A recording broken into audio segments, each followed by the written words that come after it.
Hello everyone, আসসালামু আলাইকুম। তিশাস রেসিপির আজকের আয়োজনে সবাইকে ওয়েলকাম। আশা করি সবাই ভালো আছেন। আজকে আপনাদের জন্য নিয়ে এসেছি অল্প সময়ের মধ্যে এবং খুবই সহজভাবে চিরার পোলাও রেসিপি। আশা করি ভিডিওটি সবার ভালো লাগবে। চলুন আর কথা না বাড়িয়ে শুরু করা যাক। চিরার পোলাও তৈরি করার জন্য এখানে আমি 1 কাপ পরিমাণ চিরা নিয়েছি। এবার এগুলোকে পরিষ্কার করে ধুয়ে নিব। দেখতেই পারছেন চিরাগুলো থেকে অনেক ময়লা বের হচ্ছে, তাই এগুলোকে 2-3 বার করে পরিষ্কার করে ধুয়ে নিতে হবে।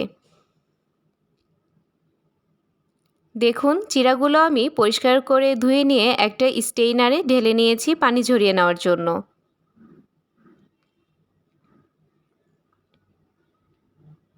দেখুন চিরাগুলো থেকে পানি ঝরে গিয়েছে। এবার এর মধ্যে দিয়ে দিচ্ছি 1/2 চা চামচ পরিমাণ লবণ। এবার দিয়ে দিচ্ছি 1 চা চামচ পরিমাণ চিনি। এবার সব কিছু আমি ভালোভাবে মিশিয়ে নিচ্ছি। লবণ এবং চিনিটা দেওয়ার ফলে চিরার পোলাওটা অনেক ঝরঝরা হবে।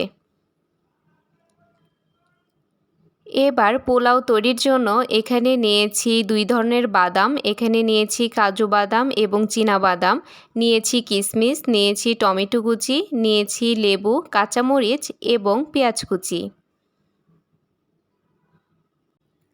চুলায় একটা হাঁড়ি বসিয়ে দিয়েছি। এবার এর মধ্যে দিয়ে দিচ্ছি রান্নার রেগুলার তেল।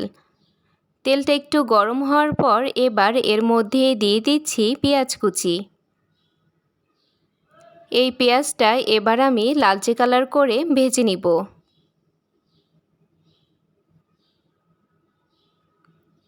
দেখুন পেঁয়াজটা লালচে কালার করে ভেজে নেওয়া হয়ে গিয়েছে। এবার এর মধ্যে দিয়ে দিচ্ছি কাজু বাদাম এবং চীনা বাদাম। এবার দিয়ে দিচ্ছি কাঁচামরিচ কুচি, দিয়ে দিচ্ছি শুকনা মরিচ। এবার সব কিছুকে আমি ভালোভাবে ভেজে নেব।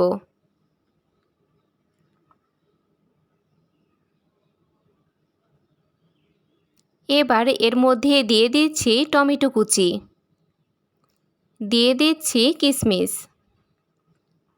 এবার সব কিছুকে আমি ভালোভাবে ভেজে নিব।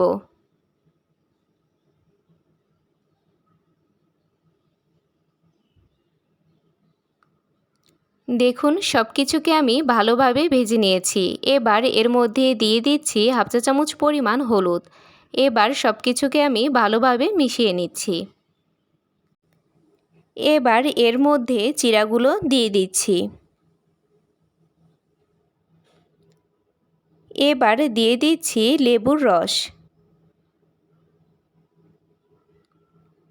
এবার আমি সব কিছু ভালোভাবে মিশিয়ে নিব।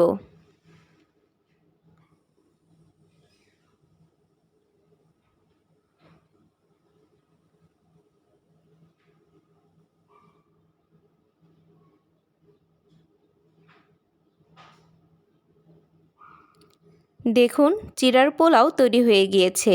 এবার আমি চুলা থেকে নামিয়ে ফেলব।